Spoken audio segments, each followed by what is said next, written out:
Եթե դուք խոսում եք, պայմանավորվում եք վստահության ձեռքբերման մասին, մի հատ նայեք, դուք ինչ զողողություններ եք անում, Ադրբեջանն ինչ է անում։ Ինչ կետ գրում եք խաղաղության պայմանագրի մեջ, ջնջում են։ Դու սահմանադրությունը փոխում ես, ինքը չի փոխում։ Դու հրաժարվում ես միջազգային հետախուզումներից, ինքը չի հրաժարվում։ Դու իր դատապարտված մարդասպաններին, դիվերսանտներին հետ ես ուղարկում, ինքը դատում է գերիներին։ Դու հրաժարվում ես զինվել, ինքը չի հրաժարվում։ Դու Արցախից հրաժարվում ես, ինքը Հայաստանից չի հրաժարվում։ Արևմտյան Ադրբեջան թեզն է անընդհատ օգտագործում։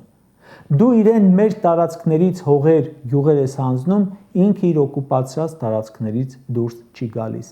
Իր ոչխարները սահմանն անցնում են, դուք անմիջապես վերադարձնում եք, ինչպես որ այսօր եղավ, բայց երբ հայկական կողմից են անցնում, նրանք չեն վերադարձնում։ Ու էլի լիքը բաներ, բայց ինչ վստահության մթնոլորտ։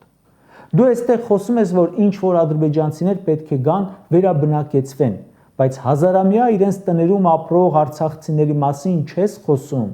Այն պարագայում, երբ իրենց տները հենց հիմա քանդում է Ալիևը, այն տները, որ դեռ տաք են, պատերը չեն հասցրել սառչել,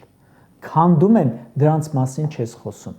Խոսում ես, որ սովետի ժամանակ գյուղերում ադրբեջանցիներ են ապրել ու ինչ որ իրավունքներ ունեն։